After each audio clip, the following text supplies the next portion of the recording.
Hi every one, medical life മീഡിയയിലെ പുതിയൊരു വീഡിയോയിലേക്ക് എല്ലാവർക്കും വെൽക്കം. അപ്പൊ നമുക്ക് ഇന്ന് എടുക്കാൻ പോകുന്ന ടോപ്പിക് എന്ന് പറയുന്നത് colour coding of medical gas cylinder. ഇത് നമ്മുടെ പാർട്ട് 3 വീഡിയോ ആണ്. നമ്മൾ ഓൾറെഡി മെഡിക്കൽ ഗ്യാസ് സിലിണ്ടറിനെ പറ്റിയിട്ടും സൈസസ് ഓഫ് മെഡിക്കൽ ഗ്യാസ് സിലിണ്ടറിനെ പറ്റിയിട്ടും പറഞ്ഞിട്ടുണ്ട്. അത് കാണാത്തവർ അതുകൂടെ ഒന്ന് ചെന്ന് കണ്ടു നോക്കുക. ഇത് പാർട്ട് 3 വീഡിയോ ആണ് കേട്ടോ. അപ്പൊ നമുക്ക് താമസിയാതെ തന്നെ വീഡിയോയിലേക്ക് പോകാം. ഫസ്റ്റ് നമുക്ക് ഓക്സിജന്റെ കളർ കോഡിംഗ് നോക്കാം.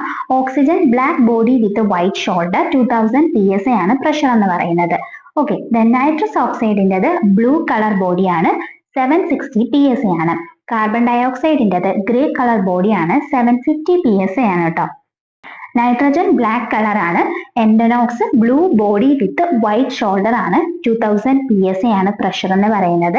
Air grey body with black and white shoulder ആണ്, ഇതിന്റെ പ്രഷറും 2000 PSI തന്നെയാണ്. ദെൻ ഹീലിയോക്സ് സിലിണ്ടറിൻ്റെത് black body with brown and white shoulder ആണ്, 2000 PSI തന്നെയാണ് പ്രഷർ. ഓക്കെ,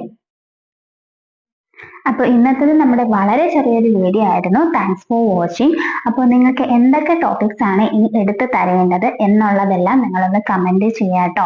അതോടൊപ്പം എന്തെങ്കിലും ഡൗട്ട്സ് ഉണ്ടെങ്കിൽ ചോദിക്കാവുന്നതാണ്. നമ്മൾ പാർട്ട് 1, പാർട്ട് 2, പാർട്ട് 3 എന്ന രീതിയിൽ വീഡിയോ ഇടുന്നതിന്റെ റീസൺ എന്ന് പറയുന്നത് നിങ്ങൾക്ക് പെട്ടെന്ന് വീഡിയോ എടുത്ത് കാണുമ്പോൾ കറക്റ്റ് ആയിട്ട് എല്ലാ കാര്യങ്ങളും മനസ്സിലാക്കാൻ വേണ്ടിയിട്ടാണ്. നമ്മൾ ഒരു വീഡിയോയിൽ തന്നെ എല്ലാം കൂടെ ഉൾപ്പെടുത്തി കഴിഞ്ഞാൽ ചില ആൾക്കാർ സ്കിപ്പ് ചെയ്തങ്ങ് പോകും.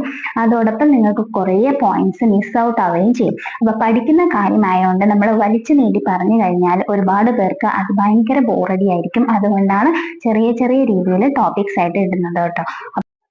അപ്പോൾ നിങ്ങൾക്ക് ഇങ്ങനെ തന്നെ ടോപ്പിക്സ് എടുത്ത് തന്നാൽ മതിയോ എന്നുള്ളത് കൂടി ഒന്ന് കമന്റ് സെക്ഷനിൽ പറയാട്ടോ. അപ്പോൾ ഞാൻ ഇന്ന് പറഞ്ഞ കാര്യങ്ങൾ എല്ലാവർക്കും മനസ്സിലായെന്ന് വിശ്വസിക്കുന്നു. ഈ കളർ കോഡിങ്സ് എല്ലാം തന്നെ നിങ്ങൾ കൈഹാർട്ട് ചെയ്ത് വെച്ചിരിക്കണം. കാരണം വൈകിട്ട് ചോദിക്കാനുള്ള ക്വസ്റ്റ്യൻസ് ആണ് കേട്ടോ ഇതൊക്കെ.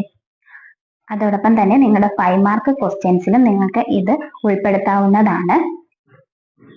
അപ്പോൾ വീഡിയോ ഇഷ്ടപ്പെട്ടിട്ടുണ്ടെങ്കിൽ ഒന്ന് ലൈക്ക് ചെയ്യുക. അതോടൊപ്പം ഈ സബ്ജക്റ്റ് പഠിക്കുന്ന സ്റ്റുഡൻസിലേക്ക് ഇതൊന്ന് ഷെയർ ചെയ്ത് കൊടുക്കുക. സബ്സ്ക്രൈബ് ചെയ്യട്ടോ. അപ്പോൾ നെക്സ്റ്റ് വീഡിയോ ആയിട്ട് നമുക്ക് ഉടനെ തന്നെ കാണാം. അതുവരെയും ഓക്കെ, ബൈ, താങ്ക് യു.